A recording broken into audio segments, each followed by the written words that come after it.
Welcome to the Women's Sanctuary, the podcast about tending the soul of women, sisterhood, and the rise of the sacred feminine. I'm your host, Arlia Hoffman.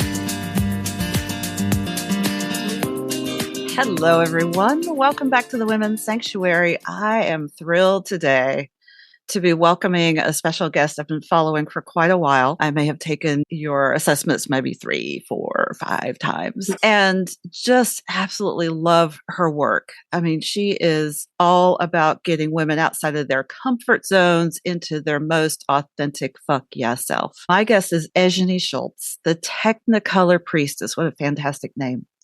She is the creator of the ICONIC.Essence framework, a unique process that synergizes personal style and energetics to help her clients become fully self-expressed from the inside out. From international artist and visionary Jessica Serran to 7-figure pioneering entrepreneur, a woman we all love, Simone Seol, Eyenie's unconventional approach has led her clients to create logic-defying biz success and magique, cross the multi-million-dollar mark, and become in-demand intergalactic influencers, all on their terms. Fuck yeah. Magic begins with one coded outfit. Yes. Welcome, Eyenie. Welcome to the Women's Sanctuary. Thank you so much, Arlia. I'm so giddy to be here, really, truly, and so grateful for the invitation. Thank you. Absolutely. When you posted that I'd love to be on podcasts, I'm like, me, because I just would love to learn more about you and boost your signal and make sure women know, A, what you do and also what's possible for them. Yes. I spent decades, locked in my little style box, my self-concept box about what was possible, who I thought I was, and rubbing up against those corners all the time until I finally broke loose. And 20 years later, I'm still working on shedding those layers of what we've been taught and the culture and the self-doubt. I mean, even up till yesterday, I was like, what am I going to wear for this interview? I want to impress Eyenie. I'm like, hello, brain. Can we just stop that now? I mean, I usually get back down to, what do I feel like today? What's a hell yes for me today? Amazing. But every now and then I find myself wearing something that is not me, going, how did this happen? Just because we're swimming in it, right? Oh yeah. I mean, that's what we're indoctrinated from day one, and it's everywhere, right? Following, just being part of the illusion is what gains us approval. So of course we're swimming in it. It's everywhere. Yeah, it is literally, and it's ubiquitous. It's in everything. Yeah. So how did you come to this work? How did you get to the point that your brilliance in the world is focused on like a person's iconic style? How did you get from where we all started to here?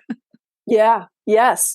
So that question, yes. Okay. So let me get comfortable. Just kidding. So I grew up in a family. Should we settle in, grab some tea?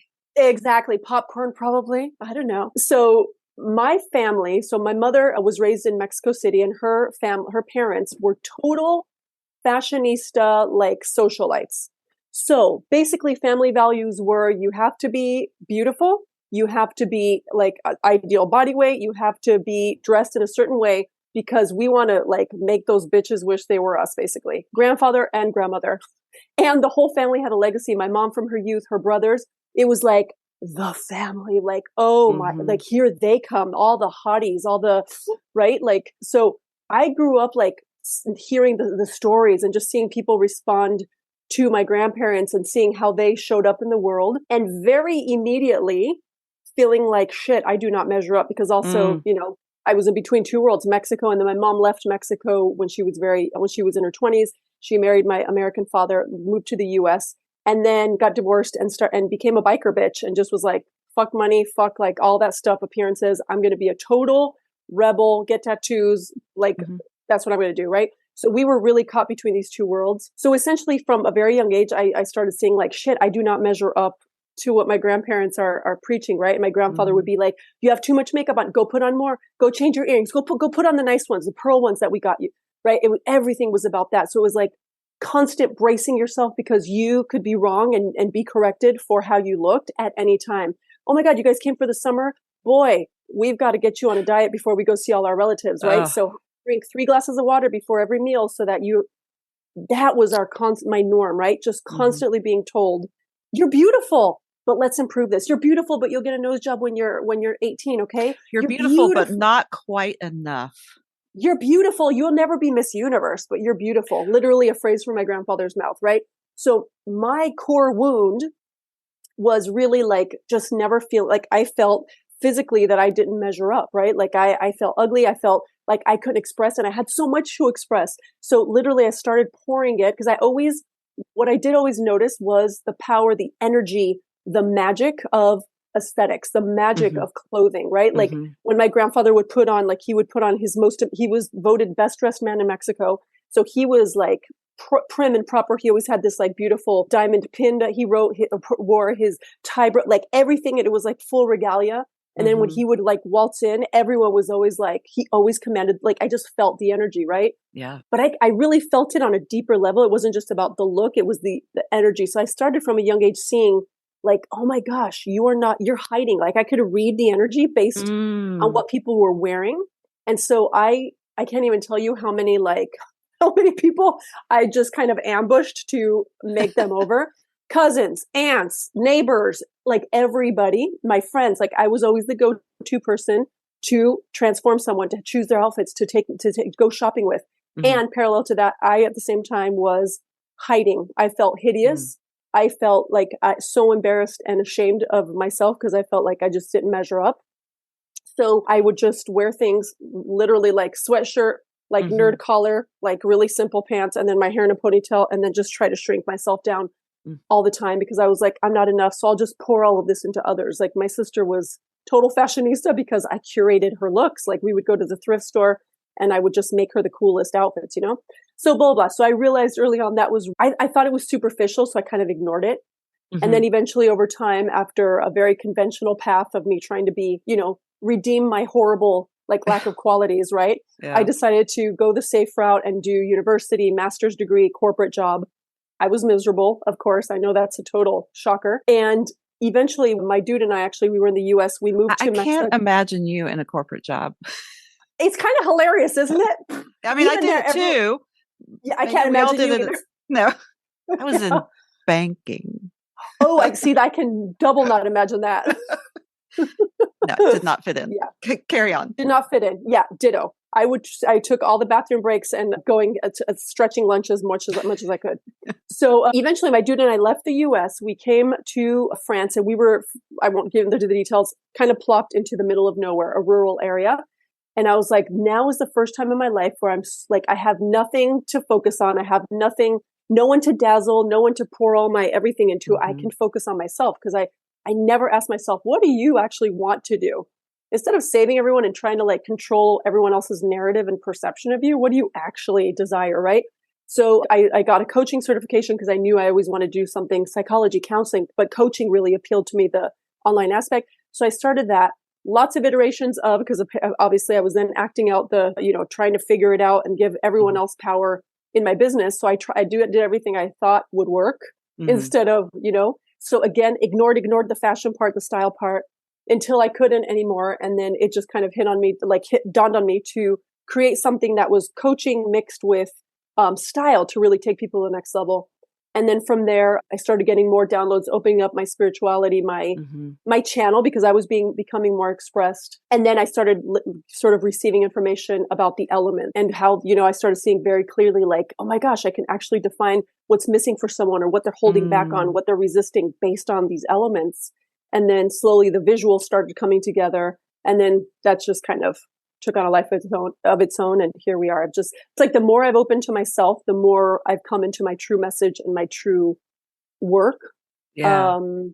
Yeah. And it was there all along, but it takes a lot. I thought it was wrong, because obviously if it comes from me, it's wrong. So, yeah. Right. I should do what the coach certification says, right? They know best. Self-care. They know best. He definitely knew best, right? Like a 70-year-old man. He absolutely knew best. Yeah. Telling me don't use those casual words, exclamation points. Instead of like fashion and stuff that sounds a little superficial, why don't you talk about self-care? That'll really sell. All very bleh to me, but whatever. Not knocking anyone who does it, but it's just not my Jimmy Jam, you know? Yeah. So it took a while, and I just feel like now that I'm a clear channel, now that I really like learned to trust myself, because that was a whole journey as well. Yeah, this is where I am now. So my work just keeps unfolding. Yeah, that was a very long. I love it. I love it. And I mean, it's so important for other people to hear that, because there are so many people who might be at some point along the journey that they resonate with yours and go, okay, so there, this could be a way forward. There are several things I want to pull out in that. The first was, you were talking about your grandfather dressed to the nines, right? Did you, and I'm curious about,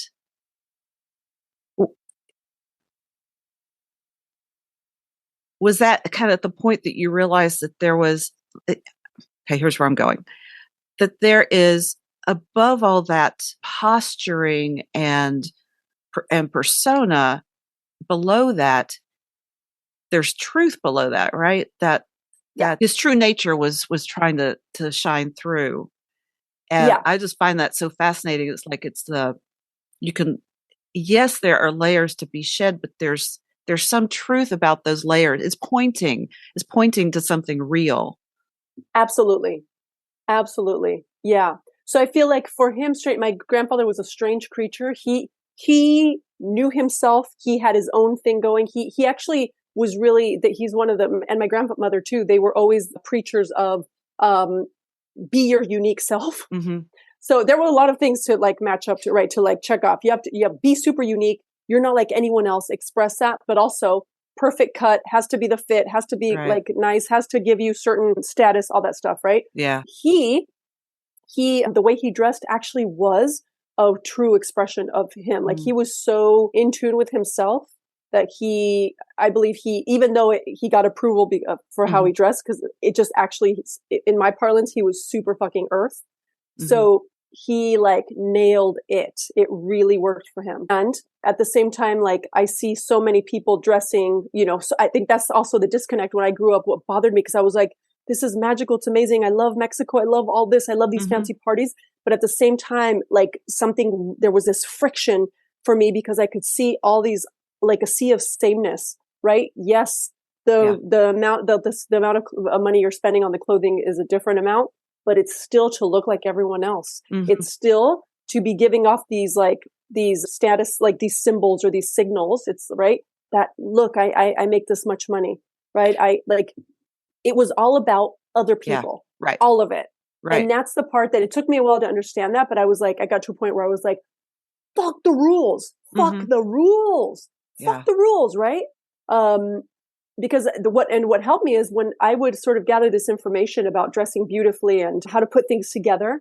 And then when we would go to Colorado, back to the United States after being in Mexico, I would have to get scrappy and like use parts of what my grandparents bought me, but also go to the thrift store, get hand-me-downs, and then cut it up. So like whatever, put it together, spray paint it, like do all this cool shit to put things in together in a way that like kind of hit. I started understanding it wasn't about a look, it was about the energy. So I could feel when I hit that sweet spot of what I liked about that. And it's later when I started putting all that together, right? But so that really helped me also start breaking the rules, right? And seeing it's not about looking a certain way for other people, but it really is supporting yourself energetically.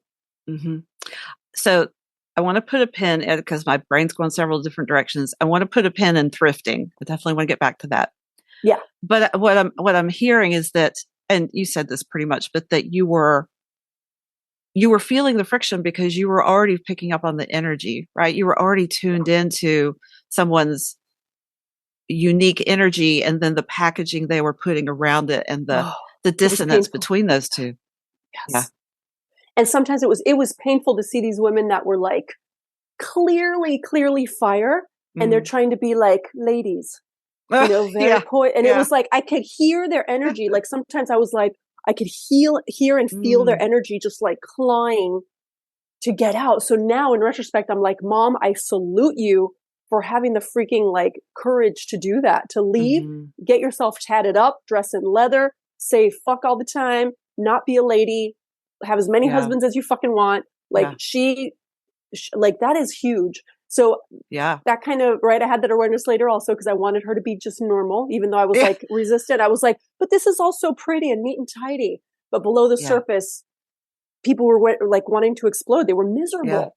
I can see that now. Like some of my relatives just fucking miserable. Yeah. She was breaking a lot of patterns, wasn't she?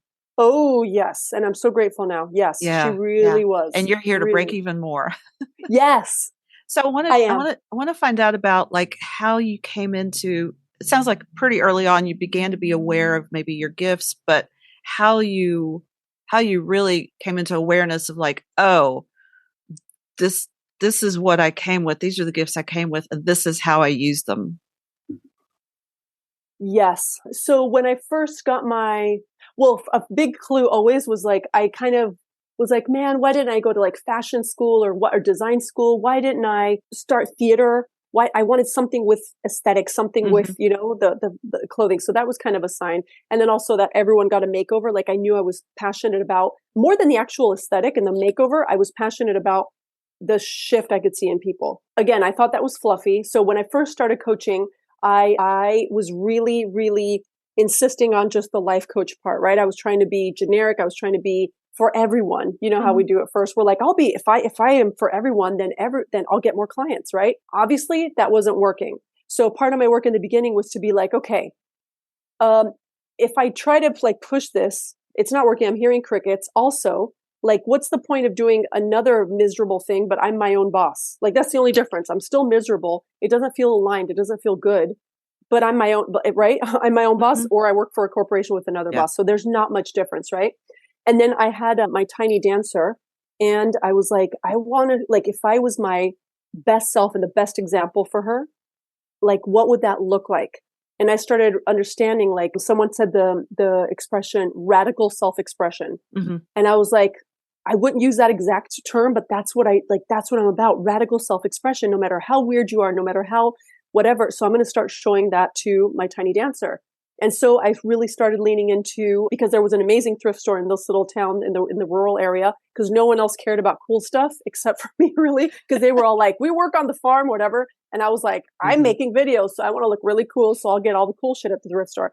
So I really started sort of pushing my limits, getting on video, because that was a huge edge for me to even be on video, because I did not want to be, I was petrified of being visible, but I was like, okay, I want to show her she can be visible. I want to show her she can show up in a way that feels good to her. She can also create a job that like a career of whatever that feels good to her. So she really was a catalyst in a lot of ways for how I started doing things. Right. And I started noticing, like, if I'm starting to show up more powerfully, right, because of how I'm starting to let myself dress and what things I'm doing with my hair and things like that. And I'm kind of starting to drop some of the rules that I learned to keep myself invisible. Like, maybe it's just time to start infusing that into my work.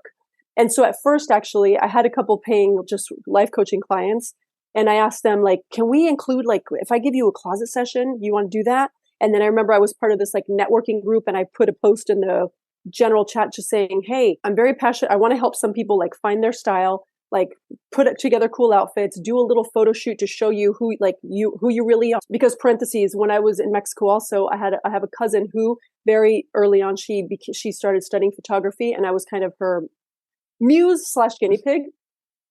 So I started also understanding the power of the photo shoot. I really started getting it. And then the two of us, we started fixing people up for their shoots to like try to work, in theater or for modeling or whatever. So that I was like, oh my gosh, this is another piece. Right. And so when I was there, I was like, fuck it. I'm just going to offer this to these women for free. And so I started doing these little sessions with women, and it was blowing their minds. Like, I would give them the photos afterward, and they would like start, and I'm not even a professional photographer. It was literally just like little generic photos.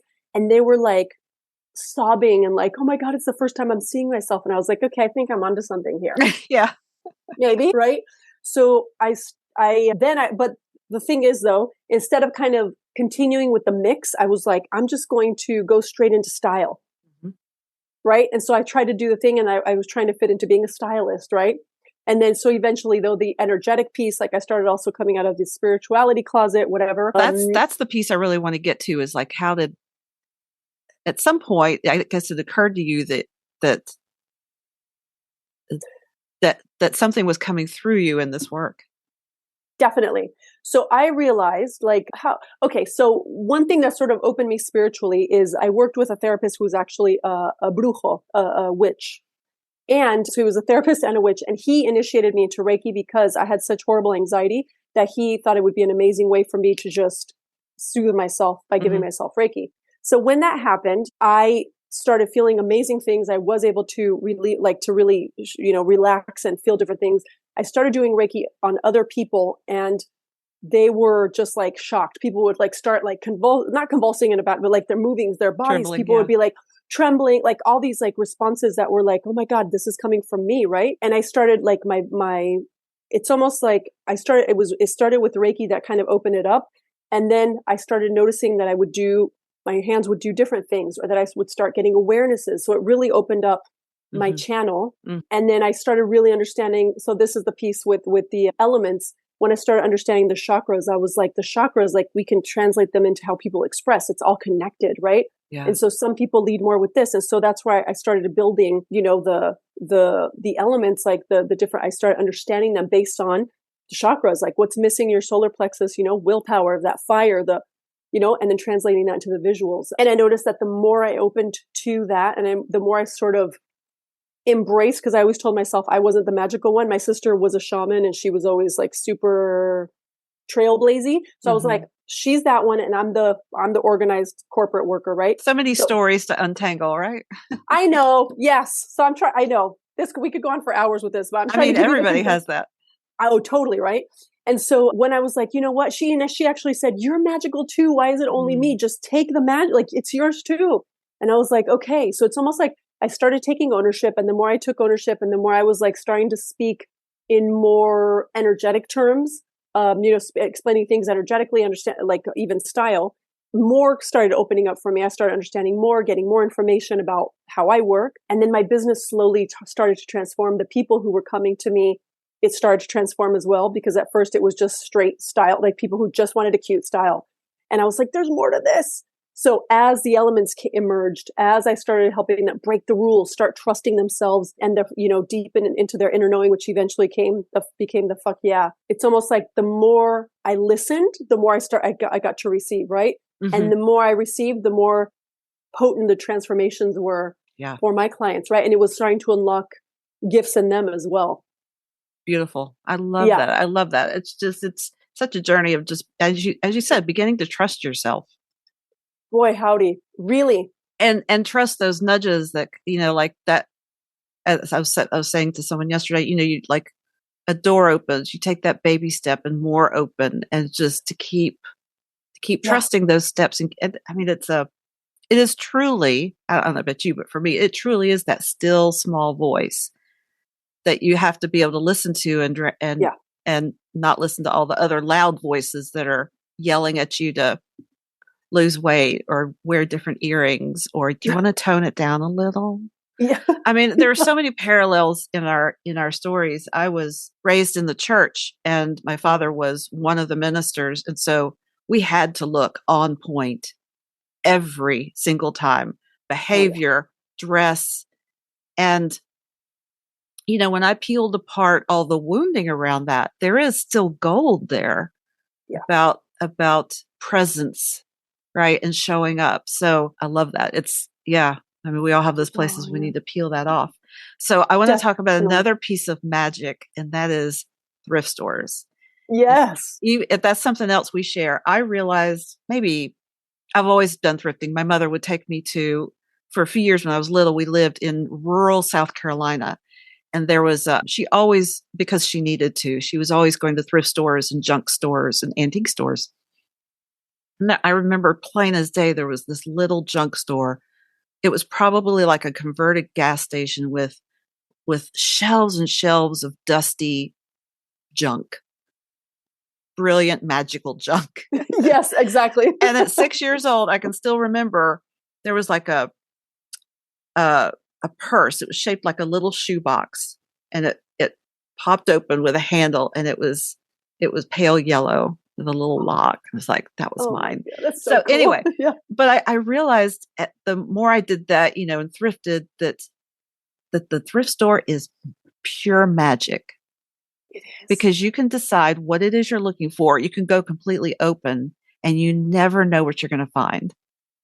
Yes. But all the time, like I get in my mind, I'm looking for this. And within one or two trips, I can find it. It's like, yes, this is exactly what I came for. I love that. Yes. Yes, it's true though. Because it's not like a department store where it's curated, right? It's just like you can find anything. Absolutely. It will find its way exactly to where you're going to find it. Absolutely. Yeah. I love it. The magic it carries. And I also love that you can put like the ideas that you have or a feeling, like for me, it's really feelings, right? Like I kind of let my, like an intention or just a color or a textile, just something guide me. And like inevitably, I always fucking find the treasure. So I always feel like it's pulling me toward it or, you know what I mean? Or making itself known. And just honestly, like the most amazing statement pieces that I love and I'll never get rid of are all from thrift stores, right? And it's just like, for me, the perfect, how do you know that you're being iconic and that you're fully expressed and embodied? Like on a regular basis, you look at your outfit and you're like, no one else in the world is wearing this right now. Nobody. It's impossible, right? Because I have like this sweater from the 80s and this beret from the 40s and whatever. But like technically and energetically, like there's no one else wearing it. And there's probably no one else in the world who could pull it off because they're not you, right? So I think that's also the magic of it. I love it. Well, let's talk more about the magic. So tell me how you have seen the work you do transform your clients. Tell me what that looks like. Yeah. So the elements are so magical because, so I say essentially that the elements, so we each lead with, we all have all of them. We all carry all of them, obviously, air, water, fire, earth, and space. But we each lead with two. There are two sort of, they're, and by lead, I mean, they're the ones who come together with certain traits and they open up. It reminds me of this Indiana Jones movie where there was a magical crystal and then they put it in the wall. And when they turned it finally with the crystal, it's like it opens, right? So I really see it like that. Like your elements come, they open up something that's never been on earth before, something that is totally and completely yours, which is your iconic essence, right? So when you unlock that, like when you start communicating and understanding your elements, you start seeing not only like cool shit about them that you're totally on board with, right? You also see those parts of yourself that you've tried to hide. You've tried to lock away because you were told along the way, or you were made to understand that they were unsavory, that they were undesirable, that they were bad, right? And so you try to lock them away. But when you see, okay, these are the elements, this is what they carry, holy shit. It's almost like when you just see it laid out, you're like, so there's not anything wrong with me. It's just part of being a fire. It's just part of being air. Right? Like air is very light and fluffy and excited and very playful and sort of childlike. So I always thought I'm going to seem superficial if I like in my air. And so I resisted it. But once you're like, actually, it's one of my superpowers, it literally, it transmutes shit. Right? Yeah. So with clients, what I've seen, the number one thing really is huge, deep, unwavering self-trust. That's number one. Self-trust from buying stuff at the store, from what program they're going to pay for next, even to like, I trust myself so much that I'm going to break up with my boyfriend or my partner. I'm going to divorce this person. I'm going to scrap this business as it is entirely and start from zero. And right. And we know that when we trust so deeply, especially in those hard bits, when we trust our fuck yeah to that degree, like the energetic, like magical compensation or ROI is just beyond anything our brain could ever imagine, right? So that's number one, is really seeing them just trust themselves, which really is like the core of everything, isn't it? It is. I've had clients suddenly, I've had clients say that they just with the elements healing trauma that they've had, that they've worked with therapists, you know, over years on, you know, and just with the elements, like the trauma has left their bodies, left their energy fields, just been shifted, right? Healed. I've had people just make a shit ton of, that's a big one too. Just make a shit ton of money. Just make a shit ton of money, you know, like 6-7 figure launches by trusting themselves and their quote unquote crazy, unconventional ideas. I've seen one of those clients and she is just fucking amazing. Like she's become inspirational just by being her real self, because it's still rare. It's still rare to be that unapologetically open and transparent and yourself. It is. It is. Yeah. Yeah. And so that's what I want. Like that's my mission, right? To continue. Yes. Just you get to be yourself. You get to take up space. You get to also heal. You get to stop being afraid. Also, that's a big one. Like clients not being afraid anymore of being in danger, like literal physical danger, physical danger of being attacked sexually, or, you know, somebody being aggressive toward them in unwanted ways. That's been a big one as well, right? That is a big one. It's because of my particular archetypes. That's not one that I particularly face, but I see it so often. And yeah, that's a big one for fire, actually, because fire really is the embodiment of like mystery, edginess, danger, sexiness, sexuality.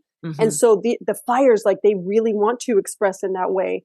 And they've been told it's dangerous and that if something happens, it's their fault, right? Right. And also I've actually, since you mentioned the church, a lot of my clients also have a super religious background and were shamed and were told to shut different parts of themselves. And there's religious trauma there that gets shifted and moved, new perspectives, right? That's another big one. So the shifts are fundamental, and they're like, I mean, I could go on and on.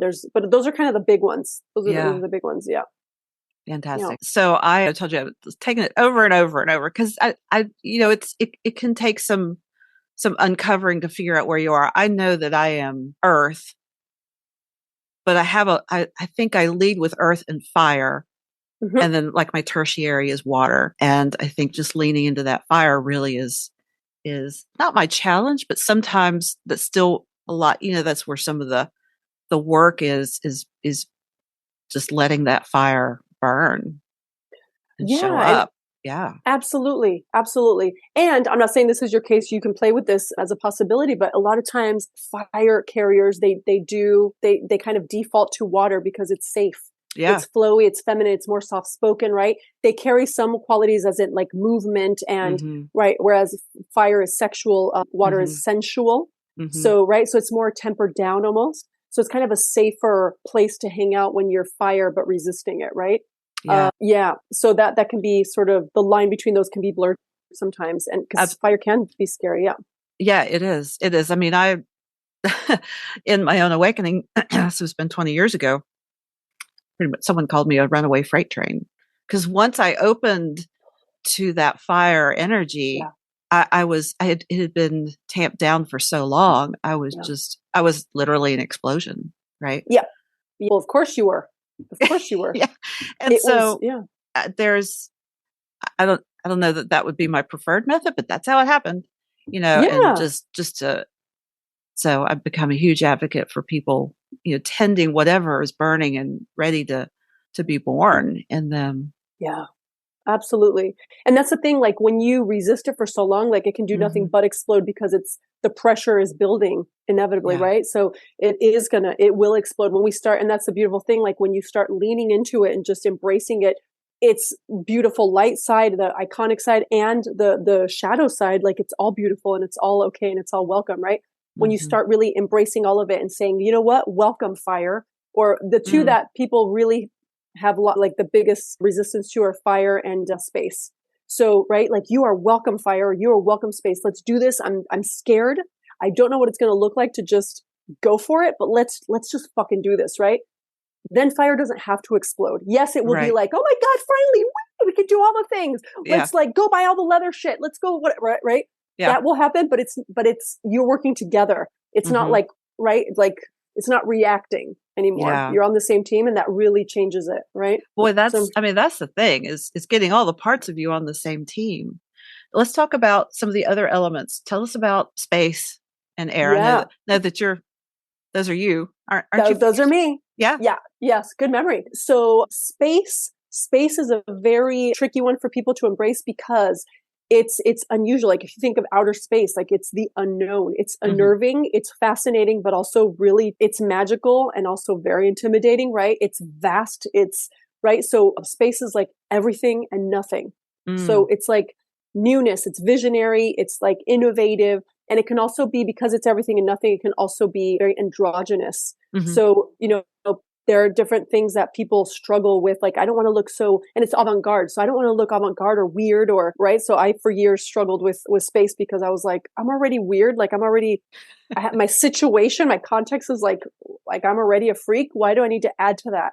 So I really tried to be earth. I was like, let's get a corporate job. Let's dress like in a normal way. Let's try to keep my mom controlled. It didn't work, obviously. Yeah. But right, because we're told like those are the desirable qualities. So why be a weirdo? But so space can really be intimidating for that reason, right? It's going to be weird. People are not going to really get it. I'm going to be too out there for them. So why don't I just appear normal, right? Mm-hmm. And when you resist it, you can feel something's missing. You can feel something's off. You can feel the resistance, the tension, but not in a good way, right? Yeah. Yeah. So that's space. And style wise, like it can be like neutrals, lots of monochromatics, lots of like metallics, transparent things, androgynous things, beautiful, sleek. It's beautiful, sleek and clean, but it's not always like form fitting. Like earth loves things to be more form fitted. Mm-hmm. Fitting. Space loves spaciness, right? Like that vastness. So odd shapes, kind of boxy, whatever. So yeah, there you go. Air. And air. So air, the other word I use for air is effervescent. So air, it's like when you open champagne and it makes that sound. Yeah. It's bubbly. It's like sparkly. It's kind of like the energy of springtime. So there's a childlike quality to it. Airs can also be a very sort of, I call myself a fickle fucker. Like we can be very flighty, change opinions quickly because you're that. like, right? Like, whee! Just if you think of air, like it's always swirling. You never know where it's going to go. You never know what's going to like bring up, right? So people also like, for me, as I mentioned earlier, like you can feel, because it's fluffy, it's very likable. It's like kind of like sweetheart energy. Mm-hmm. So it's really easy to fall into shadow with air because you're like, if I just get everyone to like me and use my charm, everything will be okay. I don't really have to feel feelings. I don't really have to invest much because even if I say sorry, if I say it in this cute, charming air way, all is forgiven, right? So it can really be stifling emotionally. For me, it was a really good way to mask emotions and stay surface level with a lot of stuff, and aesthetically, it's bright colors. It can be sort of like little preppy things, like think almost Legally Blonde, bright colors, quirky like brooches or, shoes with like, I don't know, flamingos on them, like weird, kooky pattern, very quirky and playful. Yeah, that's air. Beautiful. And so what have we not covered? Let's go through. We talked a little bit about fire and we haven't talked much about water. Let's talk about water. So water, beautiful water. Water is, I call it fluid, obviously. So water just moves beautifully. If you think of an S curve and how water moves, right? Everything is very rounded. It's very gentle, except for when it doesn't want to be. Tsunamis, right? Am I right? So it can also be like fierce in its own way, not in the same way as fire. What water values most is, because it's all about sensuality, is comfort. So clothing, situations, the home, food, everything just has to feel really like I call it warm hug energy. Mm-hmm. And so in clothing, literally yummy sweaters, never like tight jeans or anything. They always like my tiny dancer is water. Mm-hmm. I'd say she's water AF, but she's like jeans. No, give me some elastic ass like waists. Give me some sweatpants. Give me like that cozy like scarf. And she loves, like sort of more muted colors, more soothing colors. That's very, very water. Layered like jewelry, things like that. That's super water. Yeah. And then earth. Mm-hmm. Earth. So earth is just like earth, right? It's very reliable, grounded. That's the other word I use for it. Grounded, tried and true. So it values simplicity. It can take very, kind of complex ideas or notions and simplify them, make them very concise. Earth is all about strategy also. It's brilliant at strategy. And as far as how it expresses through clothing, it's like the beautiful classics, right? Like beautiful, nicely fitted pieces. It doesn't necessarily have to be totally like, I'm not talking like corporate or anything like that, but beautifully cut pieces that are going to be classic, that you can be wearing them 20 years later. And because they were so beautifully made and because the cut is very classic, like it just never goes out of style. So that's a beautiful superpower of earth, right? And when they speak, when they show up, like you can take them, like they're just automatic experts because they know their shit and they own it. That's a beautiful thing about earth. Yeah. That's me. Yeah. Yes, it's you. I love that because I can just say that. I can just own it. You can own it. I love it. You know your shit. Yeah. So let's talk about ICONIC.Essence. I mean, we've discussed all literally the elements of it. What else do you want to say about it?